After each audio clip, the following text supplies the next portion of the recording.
Hello everyone, welcome back with a new video of ज्ञान bye Soumen Jha. मैं आपका दोस्त एंड मेंटोर सौमेन झा स्वागत करता हूं आज के इस वीडियो में। पीछे का स्क्रीन ब्लैक है, पूरा ब्लैंक है। रीज़न क्या है जल्दी से बताता हूं आपको, क्योंकि दो बातें हैं। पहली बात, हम लोग क्या करेंगे आज, तो आज हम लोग करने वाले हैं क्लास 9th। याद रखना, क्लास 9th की जो पार्ट 1 आई थी, ठीक है ना, क्लास 9th की जो पार्ट 1 आई थी हमारी, किस चीज पे, पॉवर्टी एज चैलेंज।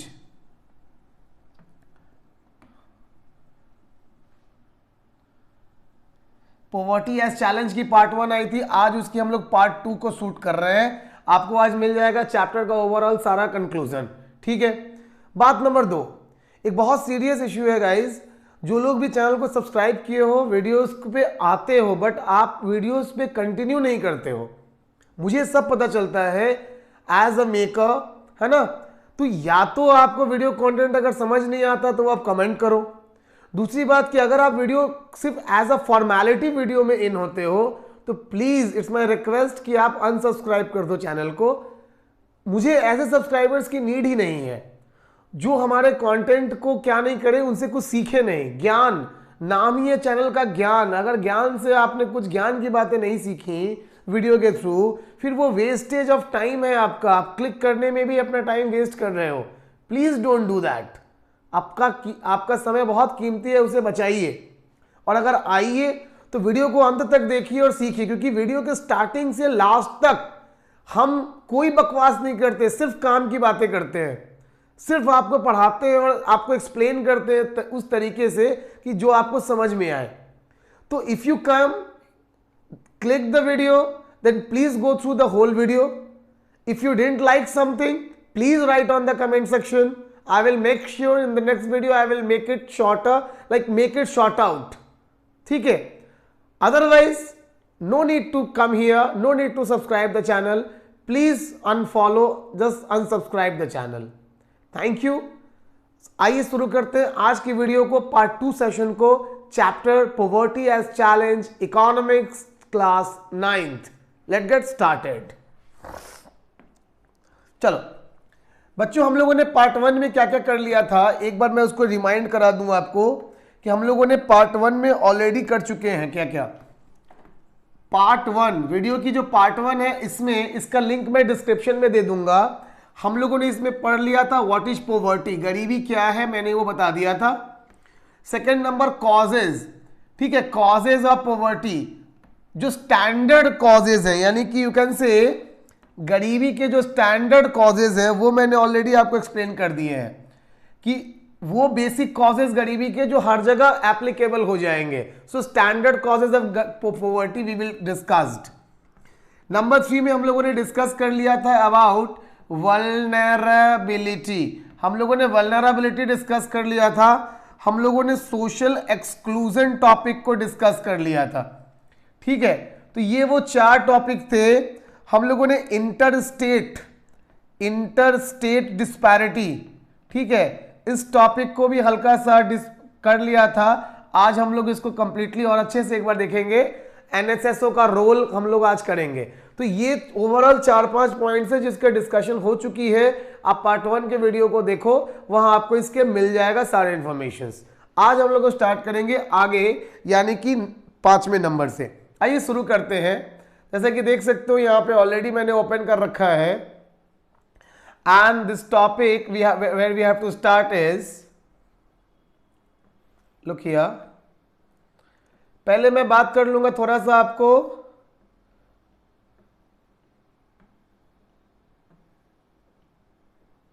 हाँ, पॉवर्टी लाइन की, ठीक है। What is poverty line and how it can be estimated. What is poverty line and how it can be estimated। बहुत ध्यान से इसको समझ लो देख के। क्वेश्चन क्या है, What is poverty line, poverty line क्या है and how it can be estimated, ठीक है। तो दिमाग में रख लो कि a person is considered poor if his or her income or consumption level falls below a given minimum level necessary to fulfill the basic needs। समझो, एक जो मिनिमम लेवल, सरकार एक मिनिमम लेवल देती है कि इतनी आवश्यकता हर किसी की होगी जो उस देश का नागरिक है। उस मिनिमम लेवल को जो लोग फुलफिल नहीं कर पाते, हम लिटरली उन्हें ही गरीब बोलते हैं।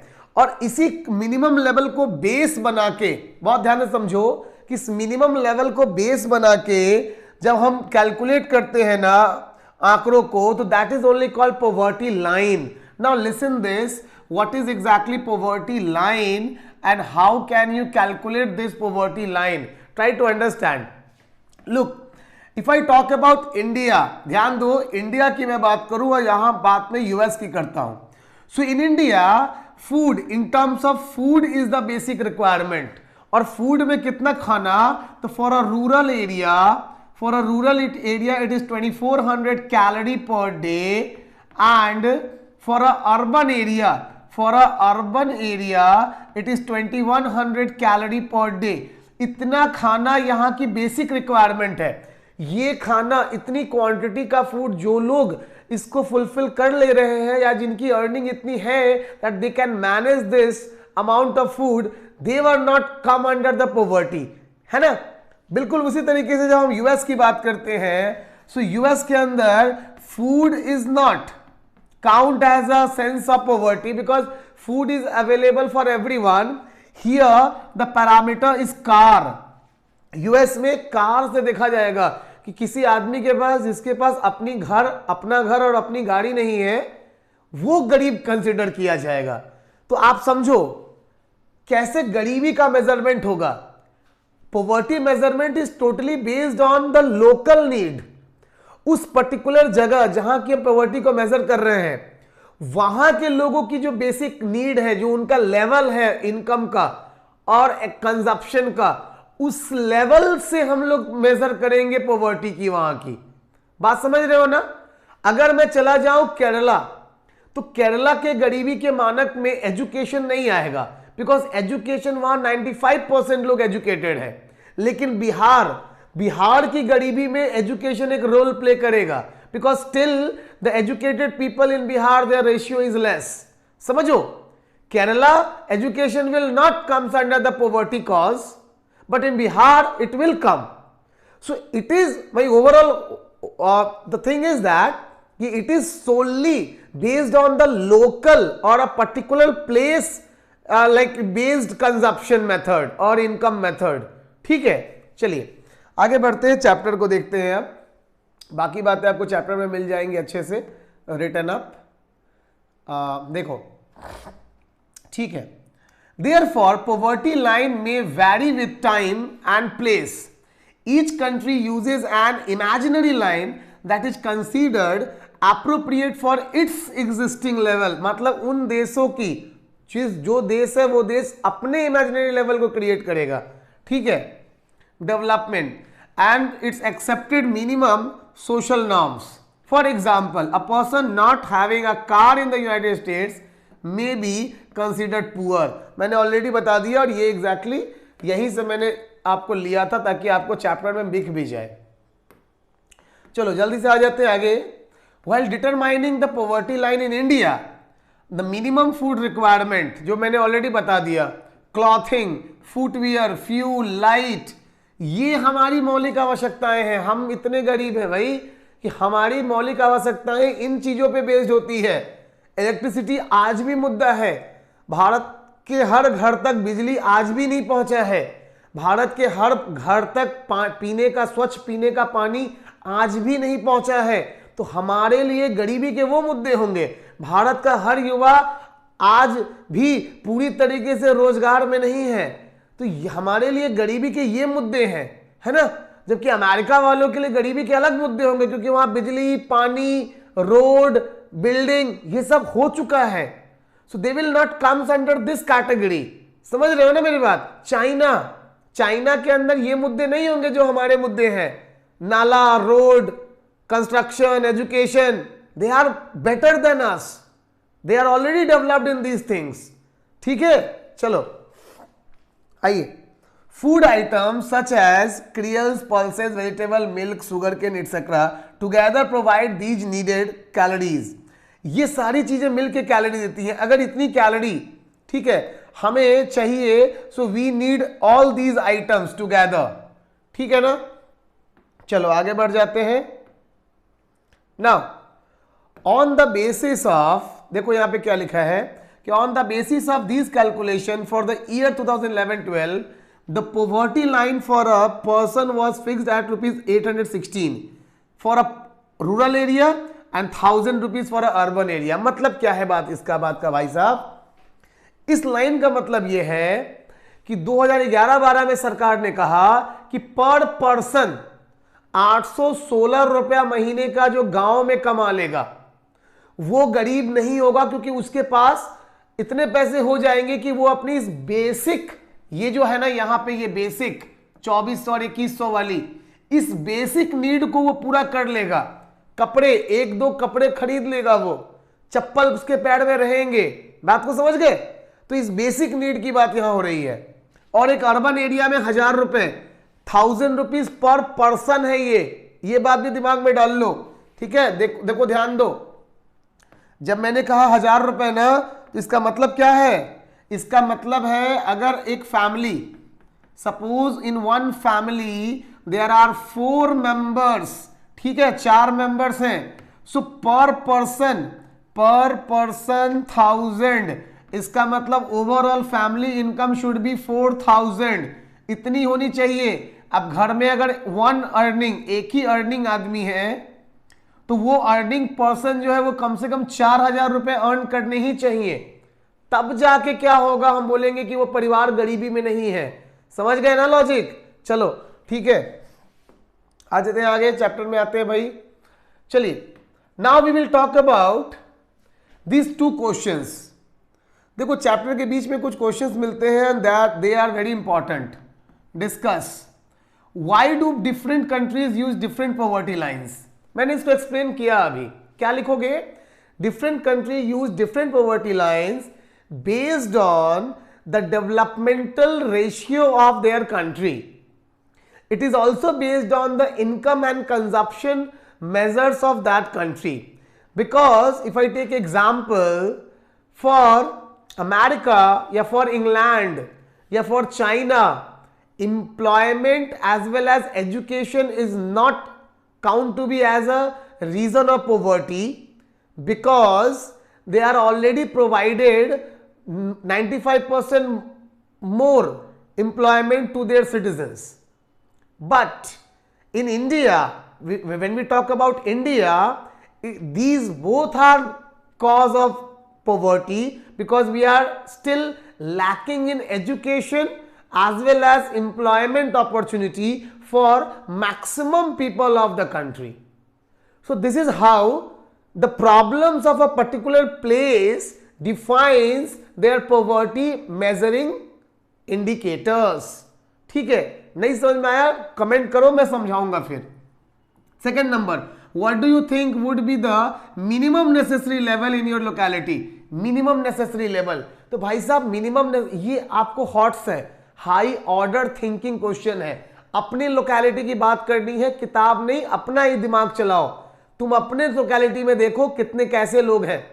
क्या ज्यादा पढ़े लिखे लोग होंगे तो आप लिखोगे cause of poverty is disguise unemployment या एजुकेटेड अनएम्प्लॉयमेंट।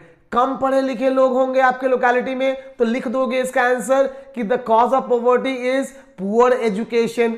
अगर बीमार लोग होंगे, क्लेanलीनेस, सफाई नहीं होगी, तो आप लिखोगे cause of poverty is health issue, है ना। अगर मान के चलो लेबर क्लास लोग होंगे तो आप लिखोगे cause of poverty of my locality is daily wage labours, ठीक है, daily wage workers, as their income is not fix. So आपकी लोकेलिटी के बेस पे आपको इसका आंसर देना है। कोई दिक्कत है? क्लियर है? ठीक है ना। चलो, तो पॉवर्टी एस्टिमेशन मैंने समझा दिया। This is only that poverty estimation theory, ठीक है। आइए फटाफट से आगे बढ़ जाते हैं, अगले पेज पे चलते हैं। आइए, नेक्स्ट पेज है हमारा वल्नरेबल ग्रुप्स। सवाल है भाई साहब, भारत में वल्नरेबल ग्रुप्स कौन है? कम से कम 50 बार इस क्वेश्चन का जवाब दिया है मैंने। वल्नरेबल ग्रुप्स यानी कि खानदानी गरीब, वे लोग जो खानदानी गरीब हैं, जो वल्नरेबल हैं। भैया ऐसे लोग कौन हैं? तो देखिए ऐसे लोग कौन हैं, इस कैटेगरी में बेसिकली इकोनॉमिकल एंड सोशल, ध्यान दो, इकोनॉमिकली और सोशली बैकवर्ड ग्रुप आते हैं। कौन है भाई? Scheduled caste, scheduled tribes. पहला तो शेड्यूल्ड कास्ट, शेड्यूल्ड ट्राइब्स, जल्दी से समझ लो थोड़ा सा, है ना, कि भैया वल्नरेबल ग्रुप्स कौन होंगे? One who are called vulnerable, vulnerable groups कौन होंगे और क्यों होंगे? क्यों होंगे? वाई क्यों होंगे वो भी बता दूंगा मैं। नंबर 1 होंगे कौन? एससी। एससी कौन है भाई? तो शेड्यूल कास्ट है, ठीक है। शेड्यूल कास्ट कौन है? जो बैकवर्ड्स हैं। ये क्यों है? वाई? सोशल, सोशल बैकवर्डनेस है इनके साथ, बैकवर्डनेस, ठीक है, सोशल बैकवर्डनेस है। ये क्यों है? लैक ऑफ रिसोर्सेज, इनको लैक ऑफ रिसोर्सेज के अंतर्गत ये आएंगे। इनको इक्वालिटी नहीं दी गई, लैक ऑफ इक्वालिटी, इनको इक्वल अपॉर्चुनिटी, इक्वालिटी नहीं दिया गया समाज में, इसलिए गरीब रह गए, इसलिए इन लोगों को एजुकेशन नहीं मिल पाया, ठीक है। साथ ही साथ नंबर 2 पे गाइस बात करेंगे तो शेड्यूल्ड ट्राइब्स, ठीक है। ये कौन है? ट्राइब्स है ये, ठीक है ना। कहाँ है ये लोग? ये लोग जंगलों में रहे। इनके कारण क्या है बैकवर्ड होने का? सोशल एक्सक्लूजन है इनका कारण, ठीक है। इनका कारण है सोशल एक्सक्लूजन, समाज से इनको निकाल दिया गया, इनको समाज से बाहर कर दिया गया बच्चों। तो इनको क्या नहीं मिला? इनको डेवलपमेंट का हिस्सा, डेवलपमेंट का पार्टनर ये नहीं बन सके, ठीक है। ये do not grow with us, so they are not with the developments. समय के साथ बदलाव का ये हिस्सा ही नहीं थे जिनका नाम था शेड्यूल्ड ट्राइब्स, और इसीलिए इनके पास एजुकेशन लेट पहुंचा, हेल्थ फैसिलिटीज लेट पहुंचा, गवर्नमेंट पॉलिसीज लेट पहुंचा, और दस दे आर कॉल्ड पुअर, या ये लोग गरीब बन गए, ठीक है। ट्राइब्स। नंबर 3 में कौन आ जाते हैं? नंबर 3 की कैटेगरी में आ जाते हैं मुस्लिम्स, ठीक है। मुस्लिम्स आ जाएंगे देश के। They are called the minority, ये लोग माइनॉरिटी है। और इनके साथ क्या प्रॉब्लम है? सबसे पहली प्रॉब्लम इनकी है वो है पॉपुलेशन, ठीक है, इंक्रीज्ड या हाई पॉपुलेशन, इनकी बढ़ी हुई आबादी जो क्या करती है? इनको गरीब बना देती है, इनकी पर कैपिटा इनकम को कम कर देती है, ठीक है।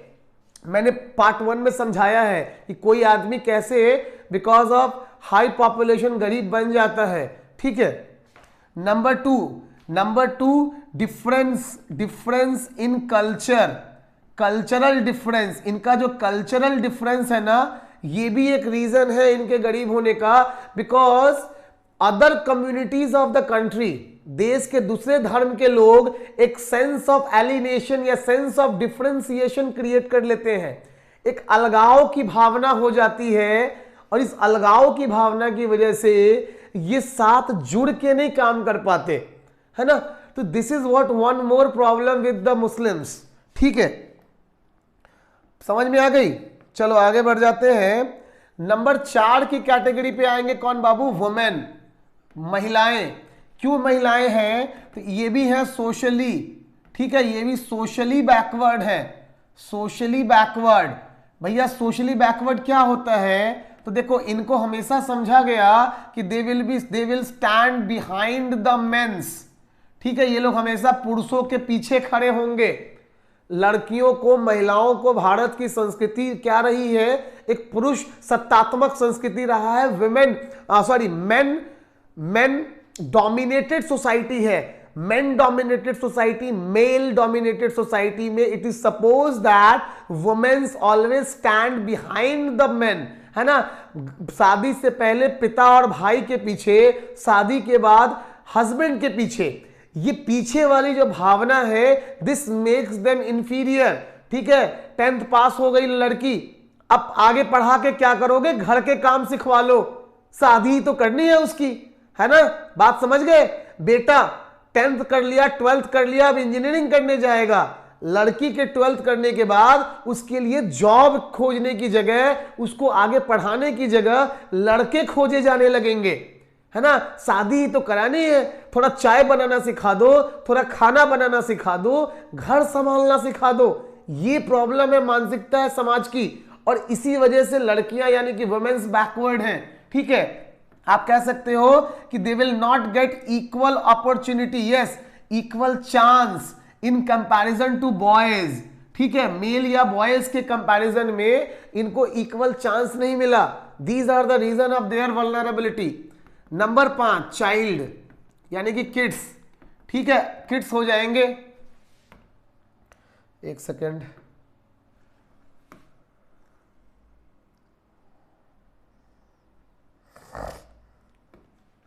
ठीक है बाबू। किड्स, किड्स क्यों? डिपेंडेंसी, ठीक है, डिपेंडेंसी ओवर पेरेंट्स या गार्डियन, ठीक है, गार्डियन या पेरेंट्स के ऊपर इनकी डिपेंडेंसी होगी, है ना, ये लोग उनके ऊपर डिपेंड होंगे। ठीक है, तो this is why we call this. Number 6 कौन वल्नरेबल है? छठे नंबर पे है daily wage worker, daily wage labour या वर्कर, जो भी आप कहो। भैया ये क्यों है वल्नरेबल डेली वेज वर्कर? क्योंकि फिक्स्ड इनकम नहीं है ना, fixed income, lack of fixed income, lack of, ठीक है, लैक ऑफ फिक्स्ड इनकम की लैकिंग है। नंबर 2 लो वेजेस, कम, इसकी सैलरी कम वेज यानी कि बहुत कम होती है। So their income is not fixed, their salary और their wages are very low. So this is what exactly they are not able to, they are not able, ठीक है, याद रखना, they are not able to purchase a good home, a good home and other sources. ठीक है, जो other sources हैं, resources हैं, उनको परचेस करने में एबल नहीं है। भैया इनकम होगी तब तो कार खरीदोगे, तब तो बंगला खरीदोगे, इनके साथ है कि इनकम ही नहीं है, कार बंगला कहां से आएगा? ठीक है, तो ये वो कारण है बाबू कि ये लोग वल्नरेबल हैं, और यही वो 6 कैटेगरी है लोग हैं जो कि देश के अंदर वल्नरेबल है। पक्की बात, समझ गए? चलो जल्दी से देखो, ऐप आ रही है अपनी, जैसे ही ऐप आ जाती है अपनी इस मंथ में 20-22 तारीख तक प्ले स्टोर पे, हम लोग ऐप पे क्लासेस शुरू कर देंगे और वो लाइव क्लासेस होंगी। तो प्रॉब्लम हो रहेगी नहीं रिकॉर्डिंग की, अपलोड करने की, लाइव आ जाएंगे, लाइव जुड़ेंगे, लाइव क्लास करेंगे, डाउट्स आपके लाइव सेशन में ही दूर किए जाएंगे।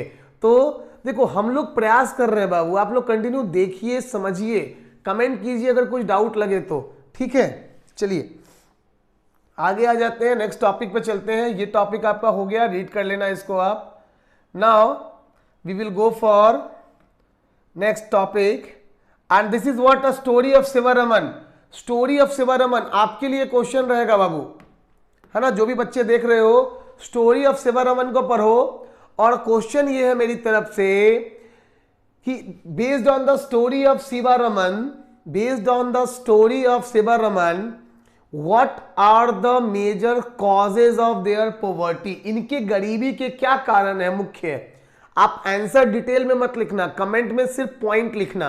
लाइक जैसे तुमको लगेगा लेस एजुकेशन तो वो लिख देना, नो फिक्स इनकम तो वो लिख देना, है ना, ऑड जॉब्स, कुछ कुछ काम तो वो लिख देना, चाइल्ड लेबर तो वो लिख देना। मतलब अगर आपको लगता है कि ये सारी प्रॉब्लम है तो एक एक वर्ड के आंसर्स देना, ताकि पता चले कि आप कितना समझ रहे हो चैप्टर को। इस स्टोरी को पढ़ो, स्टोरी को एनसीईआरटी ने दिया ही है आपको, आपके नॉलेज को ओवरऑल ये करने के लिए, ओवरवाइलिंग के लिए, ठीक है, उसको रिकैप करने के लिए।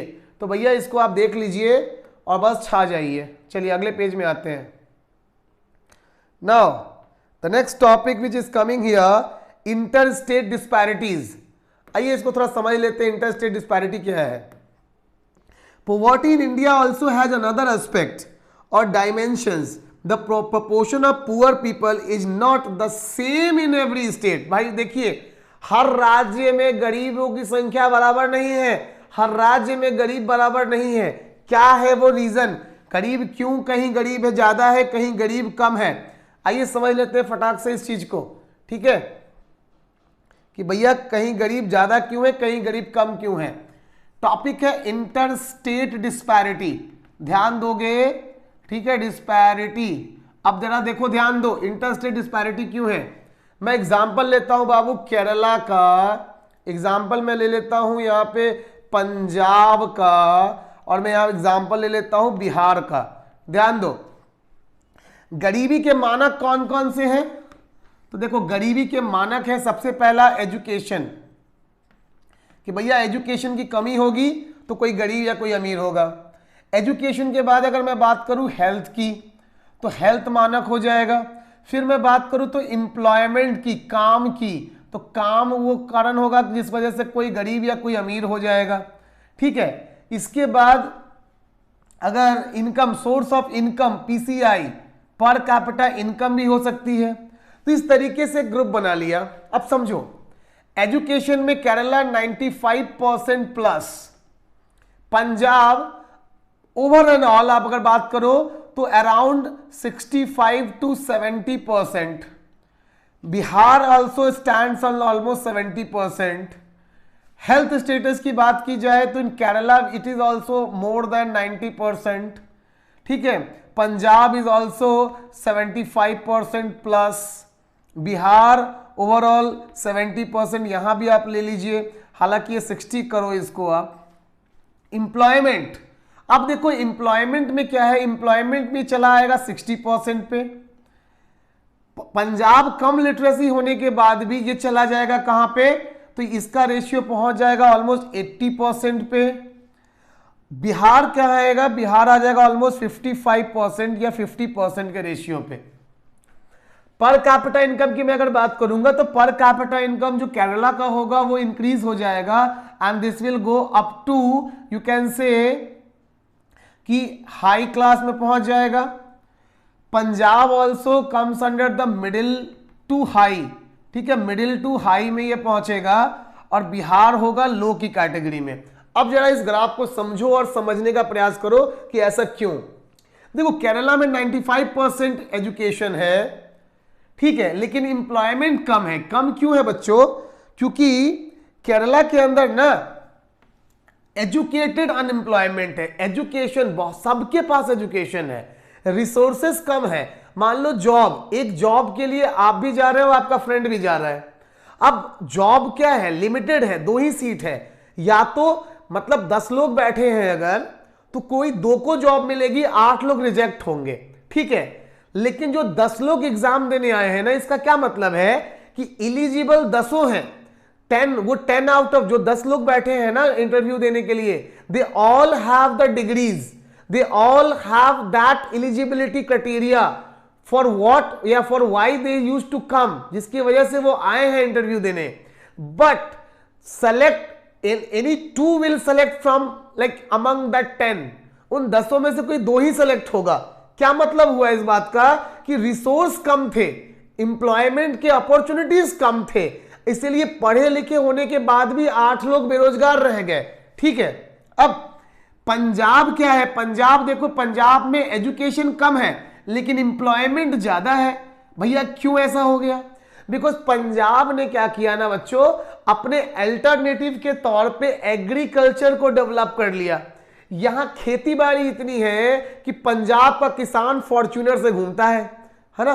पंजाब के किसानों के घर बंगलों जैसे होते हैं, पंजाब का किसान ऑडी मेंटेन करता है। आप इससे बात से समझ सकते हो कि पंजाब एग्रीकल्चर में कितना आगे हो गया, वर्ल्ड को सप्लाई करता है Punjab. Yes guys, Punjab world को सप्लाई करता है, और इस तरीके से पंजाब ने खेती के द्वारा अपने ओवरऑल एम्प्लॉयमेंट को बढ़ा लिया। हालांकि केरला क्या कर रहा है, केरला ह्यूमन रिसोर्सेज में इन्वेस्ट करके अपने इस कंडीशन को, एम्प्लॉयमेंट को सुधार चुका है। अब ये ग्रोथ ज्यादा हो चुका है केरला में करंट सिनेरियो के हिसाब से।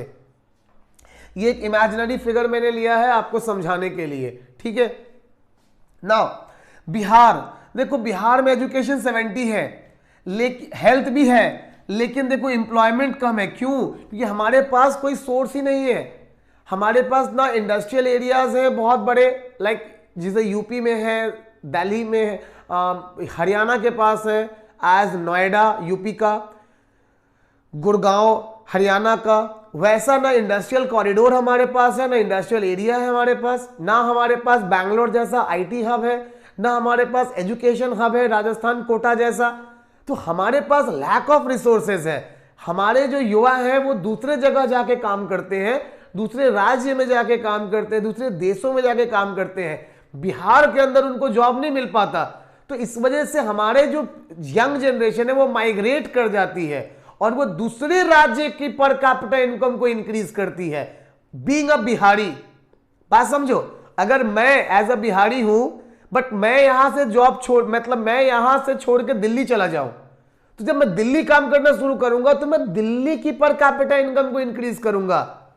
Being a Bihari I am not count as a Bihar, समझ गए ना? So this is how the inter state disparity causes. ठीक है, इसी तरीके से इंटर स्टेट डिस्पैरिटीज को मेंटेन और मैनेज किया जाता है, कैलकुलेट किया जाता है कि कहां किस चीज की अवेलेबिलिटी है और कहां किस चीज की नहीं है। फाइनल क्वेश्चन इस टॉपिक से, वाई इट इज इंपॉर्टेंट, सरकारें क्यों करती हैं इसका इवैल्यूएशन, क्यों करती है? To find out the lacks from where, like आपकी इवैल्यूएशन क्यों होती है, आप एग्जाम क्यों देते हो, टेस्ट क्यों देते हो? इसलिए नहीं कि आपको आपके नंबर ज्यादा आ जाए या कम आ जाए या आपको शाबाशी मिले टीचर से, नहीं। टीचर्स आपका टेस्ट लेते हैं टू आइडेंटिफाई योर लैकनेस, ठीक है, आपकी कमियों को समझने के लिए कि during that answer paper what exactly wrong you did, like what are the errors, means where you are lacking. You can say if in your paper if you did grammatical errors, तो teacher will identify कि तुम्हारा grammar weak है, they will work on your grammar. If teacher will understand that you are thinking right but your structure construction, like sentence construction is not good, so they will work in that. If they will feel that question is demanding something and you are writing another thing, so means concept lacking, आप concept नहीं पकड़ पाए उस topic का जो आपसे question पूछ रहा है, क्वेश्चन है ना, जो आपसे पूछना चाह रहा है क्वेश्चन। तो इस तरीके से टीचर आपको उसके बाद इवैल्यूएट करके आपके ऊपर वर्क करेगा, आपको सुधारेगा। For this exactly, so this overall like graphical representation, this information government used to take out for find out the lacking so that government can perform या make policies to solve that problem और solve that issue. Hope ये clear हो गया होगा, बहुत अच्छे से समझा दिया जितना मुझे आता था, है ना। चलो कुछ फॉर्म ये दिए हुए हैं वैल्यूज, आप उसको देख लेना, इन सबको रीड कर लेना, ये सारे वैल्यूज बहुत इंपॉर्टेंट हैं। ठीक है, ये वैल्यूज हैं जो ये बताएंगे कि कौन सा देश किस कंडीशन पे था और उनकी कंडीशन गरीबी कितनी थी और कितनी ज्यादा डाउन हो गई। This chart is very important. ठीक है, चलो आगे बढ़ जाता हूं, नेक्स्ट टॉपिक पे आता हूं। नेक्स्ट टॉपिक विल बी, देखो कॉजेज ऑफ पॉवर्टी। अब यहां पे देखो कॉजेज ऑफ पॉवर्टी पे आने से पहले ना एक और टॉपिक है जिसको बताना आपको इंपॉर्टेंट है, that will be global poverty scenario. अब देखो ग्लोबल पॉवर्टी सिनेरियो, देखो बात वही है कि हमने inter state relationship, inter state disparity में राज्य की बात की, बिहार, यूपी, केरला, मुंबई, लाइक महाराष्ट्र। अब यहां बात करेंगे देश की, यानी कि कंट्रीज की। We will talk about like India, we will talk about India, Pakistan, है ना, यूएस, हम ऐसे देशों की बात करेंगे। सवाल है इन देशों की बात किस कैटेगरी पे होगी, सिम वही बात होगी। हम यहां पे बात करेंगे लिटरेसी लेवल की, उन देशों के लिटरेसी की। हम यहां बात करेंगे गाइस एम्प्लॉयमेंट की, ठीक है ना। हम यहां बात करेंगे इनकम यानी कि पर कैपिटा इनकम, पर कैपिटा इनकम की। हम यहां बात करेंगे हेल्थ स्टेटस की, ठीक है। तो ये ओवरऑल वो पैरामीटर्स होंगे like indicators, these will be the indicators which is generally used by the authority organ to calculate the global poverty scenario। फटाफट समझाता हूं कि ये करता कौन है। इंडिया में ये काम एनएसएसओ करता है, NSSO, national sample survey organisation, Bharat के लिए करता है, भारत के राज्यों के लिए। बट वर्ल्ड लेवल पे कौन करता है, तो UNDP, United Nations development programme. ये लोग हर साल एक रिपोर्ट बनाते हैं, रिपोर्ट का नाम होता है एचडीआर, ह्यूमन डेवलपमेंट रिपोर्ट। जी हां, और एचडीआर इन्हीं इंडिकेटर्स की हेल्प से एक रैंकिंग तैयार करता है। उस रैंकिंग को बोला जाता है बच्चों, रैंकिंग का नाम है HDI, human development index. Human development index. तो UNDP वो ऑर्गेनाइजेशन है जो ये रिसर्च करती है, जो ये डेटा बनाती है। एवरी ईयर, हर साल ये डेटा बनाती है। उस रिपोर्ट को बोलेंगे HDR, ह्यूमन डेवलपमेंट रिपोर्ट। और रैंकिंग, इसके रिपोर्ट के बेस पे जो रैंक मिलेगा वो रैंक है HDI। इंडिया का करंट रैंक क्या है? 133। इंडिया वर्ल्ड में 133वीं कंट्री है in sense of development, in sense of these things together. इनका एवरेज कर दो चारों का, तो भारत 133 में, हमेशा 130 to 133, 34 के बीच में इंडिया रहा है। तो ये है ओवरऑल ग्लोबल पॉवर्टी सिनेरियो। कोई दिक्कत है तो बता दो जल्दी से, कमेंट कर दो फटाफट। अब हम चैप्टर के ऑलमोस्ट लास्ट पे आ चुके हैं। चलो, यहां तक में किसी को कोई समस्या है तो बताइए भाई, कमेंट करेंगे आप तो मुझे समझ में आ जाएगा, मैं फिर आपको अगले वीडियो में उसको शॉर्ट आउट कर दूंगा।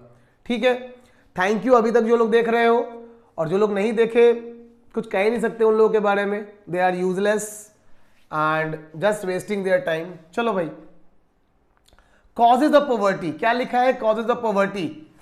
आपके दिमाग में आएगा सर ये तो आपने बता दिया था। नहीं बताया था। वो जो बताया था वो क्या था? स्टैंडर्ड कॉजेज, जो स्टार्टिंग में चैप्टर के दिया है ना, वह है स्टैंडर्ड कॉजेज। बट ये क्या है? ये है causes of poverty in India. Bharat में गरीबी के क्या कारण है? भारत क्यों गरीब है मुख्य तौर पे? अब इस पैराग्राफ में वो पढ़ोगे आप, ठीक है। मुख्य तौर पे भारत की गरीबी का कारण हम समझेंगे इस पैराग्राफ में। ठीक है, आज देखते हैं कारण number 1, historical researches at low level of economical development under the British colonial administration. यानी कि जब अंग्रेज थे तो हमारा आर्थिक कंडीशन बुरा था, क्योंकि अंग्रेजों ने हमें एज ए लेबर खटवाया, लेबर के तौर पे काम करवाया, हमारा डेवलपमेंट नहीं किया। तो लगभग पिछले 300 साल 250 साल हम एज अ लेबर रहे हैं, चाहे वो किसी भी वर्ग का हो, हिंदू हो, मुसलमान हो, कोई भी हो, ठीक है, फॉरवर्ड हो, बैकवर्ड हो, सबकी बात हो रही है यहां पे all together. So this is the first reason. Second, the policies of the colonial government ruined our traditional handicraft. ध्यान दो, ट्रेडिशनल हैंडीक्राफ्ट क्लास 8 में पढ़ा ना, कि अंग्रेजों ने कॉटन इंडस्ट्री को बर्बाद कर दिया, टेक्सटाइल इंडस्ट्री को इंडिया का। ब्रिटिश मिल मेड क्लॉथ्स जैसे ही इंडिया में आया, वो चीप होते थे, सस्ते होते थे, जिस वजह से बच्चों हमारे लोगों ने उनको खरीदना स्टार्ट कर दिया as we are poor country. और इस वजह से इंडिया के ट्रेडिशनल जो भी वीवर्स थे, स्मेल्टर्स थे, उनका धंधा बंद हो गया, है ना। आप एक एग्जाम्पल समझो दिमाग में, इस बार की दीपावली में अगर तुमने कोई भी एक सामान, इलेक्ट्रॉनिक का सामान खरीदा होगा, मान लो एक मोबाइल फोन ही खरीदा होगा फ्लिपकार्ट से, अगर फ्लिपकार्ट नहीं होता तो वही मोबाइल आप अपने घर के बगल के किसी दुकानदार से खरीदते। आपके घर के बगल पे, चौक पे जो भी दुकानदार होता, कोई भी, मान लो लिखा हुआ है श्री राम मोबाइल स्टोर, तो आप श्री राम मोबाइल स्टोर से जाके अपनी मोबाइल खरीदते। अगर वो मोबाइल 10,000 की कीमत का होता तो क्या श्री राम मोबाइल वाले को ज्यादा नहीं, कम से कम 500 रुपए भी तो बचते ना उस मोबाइल पे। तो ये कमाई किसकी होती? आपके घर के बगल वाले की होती। लेकिन ड्यू टू फ्लिपकार्ट आपको लोकल दुकानदार से 2-3 हजार रुपए सस्ता मोबाइल अवेलेबल करा देता है, तो आपने अपने इस 2-3 हजार को बचाने के लिए फ्लिपकार्ट पे शॉपिंग किया। इससे क्या हुआ कि फ्लिपकार्ट को पैसा मिला। फ्लिपकार्ट जो कि आपके न गांव का है, न शहर का है, न जिले का है, मतलब न डिस्ट्रिक्ट का है, न स्टेट का है, बिहार का भी नहीं है वो, ठीक है, कहीं और है बैठा हुआ, उसका एक ओनर, सिंगल ओनर। फ्लिपकार्ट के पास पैसा गया, आपका जो बगल का शॉप था उसकी बिक्री नहीं हुई। जरा समझो, यही है प्रॉब्लम, रीजन इंडिया की। ब्रिटिशर्स के टाइम पे ये हुआ, आज भी भारत में हम डेवलप होने के बाद सेम वही काम कर रहे हैं जो कि उस समय हुआ था। लोकल को सपोर्ट कीजिए। अपने लोकल मार्केट से सामान खरीदिए, लोकल लोगों को अपने आप सेवाएं दीजिए, उनसे सेवाएं लीजिए।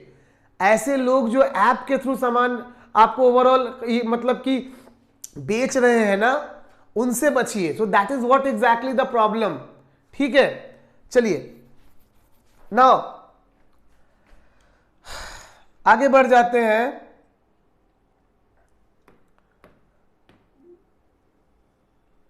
देखो, with the spread of irrigation and the green revolution, many job opportunities were created in the agriculture, but this effect were limited। समझो बाबू, ये जो डेवलपमेंट था एग्रीकल्चर के सेक्टर में, ये बहुत लिमिटेड था।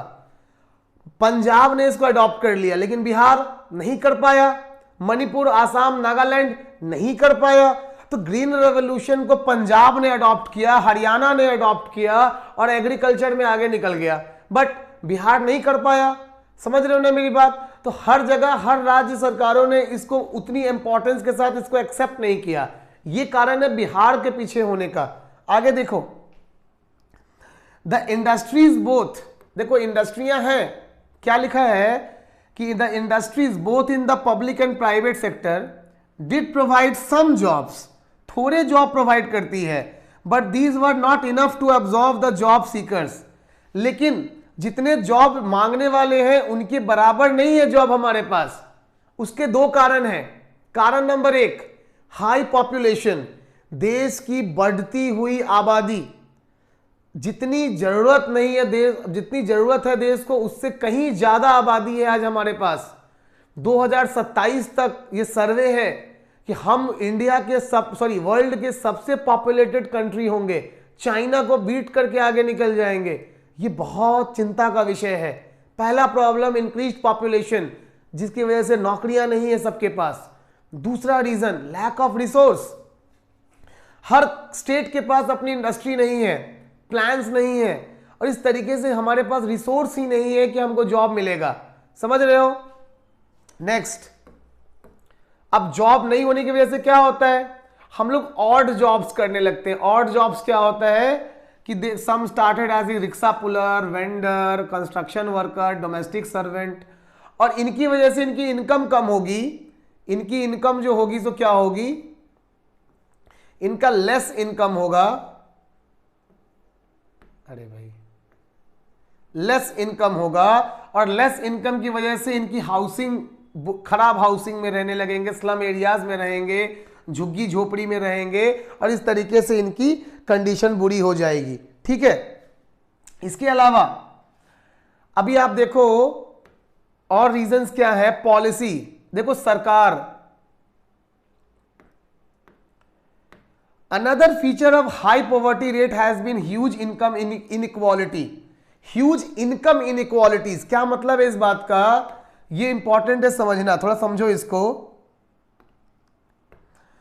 2021 के सर्वे में, वर्ल्ड के यानी कि यूनाइटेड नेशंस के सर्वे में आया है, भारत विश्व का सबसे बड़ा असामान्य, समझिए असामान्य आमदनी यानी कि यू कैन से वेल्थ वाला देश है। ठीक है, इनकम वाला देश है। क्या मतलब इसका कि इंडिया में 1% लोगों के पास 22% टोटल वेल्थ है। जी हां, भारत के केवल 1% आबादी के पास पूरे देश का 22% पैसा है। और यह समझाता है कि सिर्फ और सिर्फ 20% मतलब मैक्सिमम 20% ऐसे लोग हैं जिनके पास मैक्सिमम 80% पैसा है। बाकी के 60% 70% लोग बचे हुए 20% में आएंगे, यानी कि गरीबी में है। ये वो लोग हैं जिन्होंने पैसा होल्ड करके रखा हुआ है, इन्हीं के पास सारे रिसोर्सेस है, सारी प्रॉपर्टी है। अंबानी, अडानी, टाटा, बजाज, मित्तल, ये वो बिजनेसमैन हैं, है ना, जिन्होंने सारा ओवरऑल रिसोर्स को होल्ड कर रखा है। ठीक है, ये मतलब है इस चीज का जो अभी आपको यहां मैंने बताया। चलो आगे बढ़ जाते हैं, थोड़ा इस साइड देख लो, है ना। कि this is what exactly is given here, कि सरकारें इसको इफेक्टिवली कर नहीं पाती। Many other socio-cultural and economical factors also are responsible for poverty. In order to fulfill social obligations, observe religious ceremonies, people in India, including the very poor, spend a lot of money. बस समझो, हमारे गरीबी का एक और कारण धर्म भी है। धर्म, पूजा पाठ। भैया दीपावली है, पैसे हो नहीं हो कर्ज लेकर के भी पूजा करनी है। छठ है तो छठ में कर्ज लेके भी पूजा करना है। ये एक प्रॉब्लम है ना। मतलब भगवान की पूजा के लिए कर्ज लेना पड़े, लोन लेना पड़े, लेकिन लेंगे, लेकिन पूजा जरूर करेंगे। पढ़ाई के लिए लोन नहीं लेंगे, समझो, बेटे की बच्चे की पढ़ाई के लिए कर्ज नहीं लेंगे, लेकिन पूजा करने के लिए ले लेंगे। क्यों? क्योंकि धर्म का मामला है, आस्था का मामला है। ये भी एक बहुत बड़ा रीजन है हमारे यहाँ के गरीबी का। ठीक है, हम लोग अंधविश्वास पे ज्यादा फोकस्ड होते हैं। These are the things.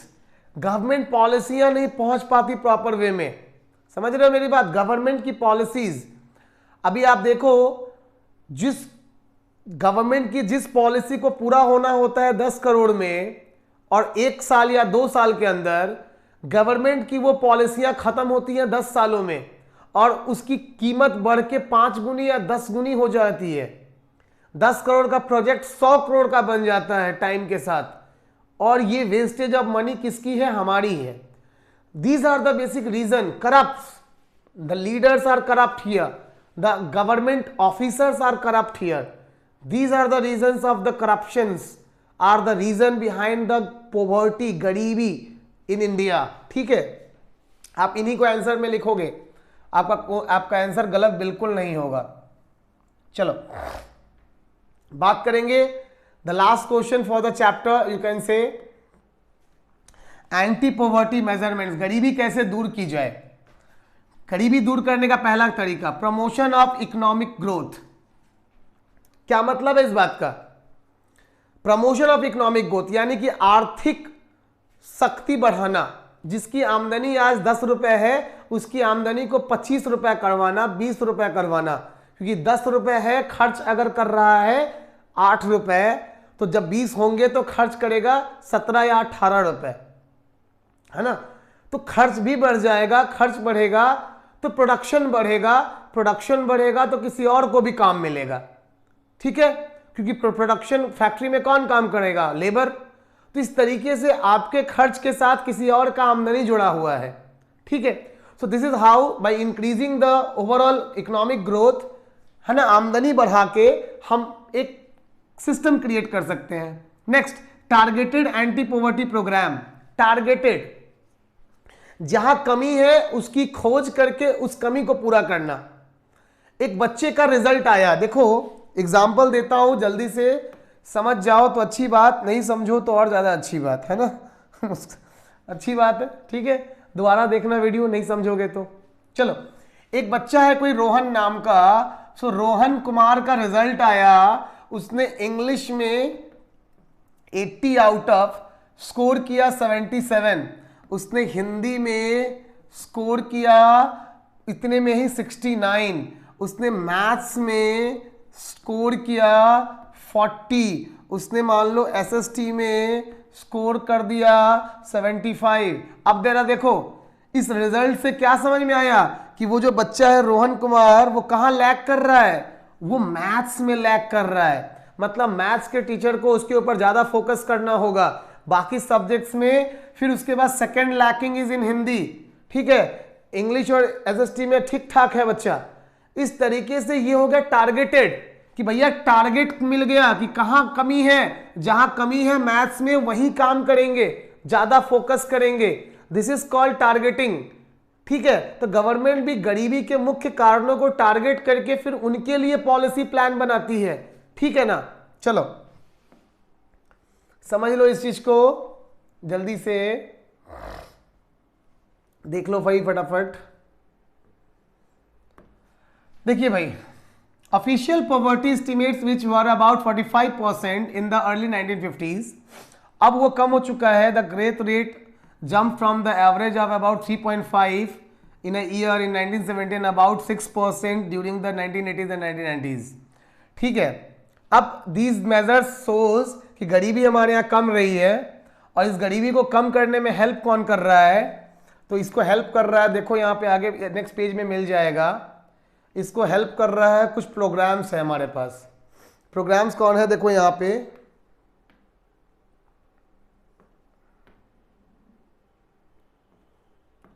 देखिए प्रोग्राम्स है हमारे पास, like Mahatma Gandhi national rural employment guarantee act, हम लोग इसको मनरेगा बोलते हैं, MNREGA, ठीक है, मनरेगा। कब आया? तो 2005 में आया। क्या किया? तो 100 दिनों का काम दिया साल में, ठीक है, ईयर में। इट ऑल्सो एम्स, क्या एम था? तो सस्टेनेबल डेवलपमेंट को एड्रेस करना, मतलब विकास लगातार बना रहे, ठीक है। मतलब क्या है कि 100 दिन साल में जो सीजनल अनएम्प्लॉयमेंट वाले टाइम होते हैं उस समय भी आपकी आमदनी बनी रहे, ताकि आपका विकास काम चलता रहे। अगर आपका बच्चा स्कूल में पढ़ रहा है तो उसकी फी आप देते रहो, उसको पढ़ाई मत छुड़वाओ। तो इस वजह से अगर आप खा पा रहे हो ना खाना 2 वक्त की, तो आप वो खाते रहो। तो एक सस्टेनेबल डेवलपमेंट की को फोकस्ड ये मनरेगा था, ठीक है। कैसे काम मिलते हैं? तो बाढ़ की स्थिति, डिफॉरेस्टेशन, सॉइल इरोजन, है ना, इन सब की स्थिति से बचाव के लिए दिया जाता है, ठीक है। 1/3 of the propose job were reserve for women, महिलाओं के लिए 1/3 सीट रिजर्व है मनरेगा के अंदर। The scheme provided employment to 220 crore persons, days of employment to 4.78 crore households. इसके ऊपर एक पूरा ब्रीफ बना लेना, मनरेगा पर एक ब्रीफ नोट बना लेना, ये क्वेश्चन मोस्टली वैल्यूएबल है और पूछा ही जाता है, तो मनरेगा पर एक अलग से नोट बना लेना, ठीक है। चलो मनरेगा के बाद बात करें तो स्वर्ण जयंती ग्राम रोजगार योजना 1999 में लॉन्च हुआ। किसने लॉन्च किया? तो उस समय सरकार थी अटल बिहारी वाजपेयी जी की, बीजेपी की सरकार थी। And the programme aims at the beginning of, है ना, assisted poor families about the poverty line by organizing them into self help group। ध्यान दो, मेन मुद्दा क्या है? सेल्फ हेल्प ग्रुप्स के तौर पे ऑर्गेनाइज करना। क्या होता है ये? 10 लोगों का ग्रुप होगा, जो 10 लोग मिलके किसी काम को परफॉर्म करेंगे, ठीक है। एग्जाम्पल, मान लो मैं यहाँ पे पढ़ा रहा हूं, कोई कैमरामैन अगर होगा तो वो कैमरामैन भी मेरा पार्टनर होगा, मेरी आमदनी में उस कैमरामैन का भी एक हिस्सा होगा। लाइटिंग अगर है तो एक लाइटमैन अगर होगा तो मेरी आमदनी में लाइटमैन का भी हिस्सा होगा। हम सभी पार्टनर्स होंगे जो अपने अपने अलग अलग काम को कर रहे हैं, और साथ में मिलके जो प्रॉफिट आ रहा है सिस्टम के पास, उसको सब लोग बांट लेंगे। This is what we call the system of self help group, ठीक है। चलिए, प्रधानमंत्री मंत्री ग्रामोदय योजना लॉन्च हुई 2000 में, वाजपेयी जी ने की, है ना। मुख्य तौर पे फोकस क्या था? Assistance is given to state basic services such as primary health, primary education, rural shelter, rural drinking water, rural है ना, इलेक्ट्रिफिकेशन, मतलब गांव गांव तक बिजली। इन सभी योजनाओं को, इन सभी बातों को कवर किया गया किसके अंतर्गत? प्रधानमंत्री ग्रामोदय योजना के अंतर्गत। लिख लो, सबका अलग अलग नोट्स बनाना, ठीक है। अगला, अंत्योदय योजना, अन्न योजना। क्या मिलता है? राशन दुकानों से फ्री में सब्सिडी रेट पे चावल गेहूं मिलता है ना राशन दुकानों पे, क्या है वो? अंत्योदय अन्न योजना के तहत मिलता है, ठीक है। अभी नरेंद्र मोदी ने पिछले महीने क्या डिक्लेयर किया था कि मार्च 2022 तक जो फ्री अनाज मिलने का सिस्टम था वो कंटिन्यू रहेगा। इसी अंत्योदय अन्न योजना के तहत वो चल रहा है सिस्टम, ठीक है। तो ये सारी वो चीजें हैं किसके लिए? गरीबों के लिए है। बीपीएल, याद रखना, इसका अनाज किसको मिलता है? तो बीपीएल के लोगों को मिलता है, जो लोग बिलो पॉवर्टी लाइन में है, ठीक। चलो, देखो कितना बोलना पड़ता है यार, बिना रुके हुए इतना लगातार बोलते और पढ़ाने हैं, और फिर भी आप लोग नहीं देखोगे वीडियो पूरा लास्ट तक, कैसे काम चलेगा बताओ।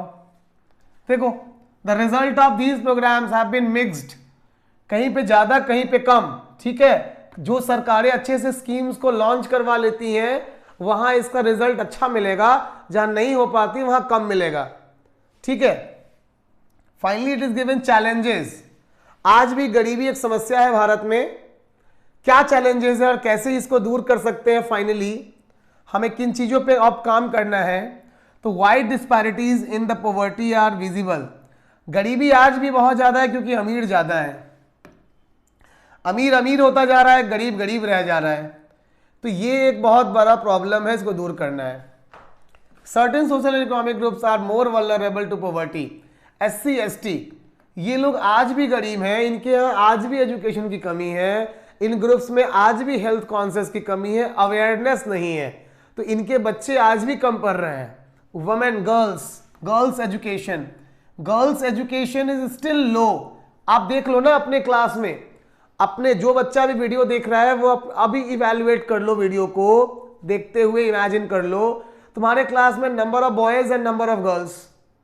जबकि बच्चों ये इस साल की रिपोर्ट है कि 1000 मेल पे 1024 गर्ल्स यानी कि फीमेल्स हो चुकी हैं इंडिया में। मतलब आज भारत में लड़कों से ज्यादा लड़कियां हैं।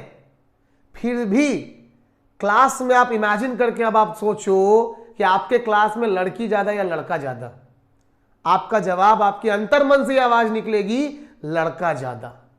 क्या साबित करता है ये साबित कर रहा है बच्चों कि आज भी कहीं ना कहीं मेल डोमिनेटेड सोसाइटी है। बॉय यानी कि मेल एजुकेशन को ज्यादा प्रेफर किया जाता है इन कंपैरिजन टू गर्ल्स या फीमेल एजुकेशन। ठीक है, इसे बदलना होगा, अवेयरनेस लानी होगी ताकि हम सबके लिए काम कर सके, सबका साथ सबका विकास की बात कर सके।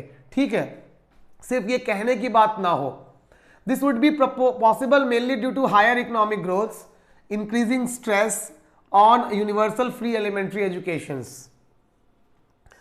and this is what exactly is given here. तो all these are the parts, इसको रीड करोगे आप, एंड रीड करके ओवरऑल कोई डाउट लगे तो डाउट पूछ लेना। ठीक है, कमेंट करोगे आप। फाइनली जब आप चैप्टर में आओगे, these are the questions which is given here। ठीक है ना, क्वेश्चंस हैं। क्वेश्चंस में जिस भी क्वेश्चन में किसी को डाउट है कमेंट करो, ये मैं अभी एक्सप्लेन नहीं करूंगा। आप क्वेश्चन को रीड कर लो, क्वेश्चन का मीनिंग अगर आपको नहीं समझ में आता है, बहुत छोटी वीडियो बनाऊंगा इसके लिए, मुश्किल से 4-5 मिनट की। तो आप क्वेश्चन को रीड करो, जिस भी क्वेश्चन का आंसर चाहिए आपको, एक्सप्लेनेशन देखो लिखा हुआ नहीं, क्वेश्चन का आंसर समझना है, एक्सप्लेनेशन समझना है, या इसका मीनिंग, क्वेश्चन का मीनिंग समझना है, एक्सप्लेनेशन, तो कमेंट करना क्वेश्चन नंबर के साथ। मैं आपको उस पर वीडियो जरूर दूंगा, ये मेरा प्रॉमिस है। लेकिन उन्हीं को दूंगा जो कमेंट करेंगे, जो पूछेंगे, जिनको सीखना है। ठीक है, आज के लिए इतना ही। मिलते हैं अगले वीडियो में अगले चैप्टर के साथ। जुड़े रहिए और सीखते रहिए ज्ञान की बातें ज्ञान के साथ, ओनली ऑन ज्ञान बाय सामेन झा। वीडियो अच्छा लगा हो तो लाइक शेयर सब्सक्राइब जरूर कर देना, और अपने फ्रेंड्स के साथ शेयर तो जरूर से जरूर करना। Thank you for those one who still now watched this video. Heads off, take care, bye bye.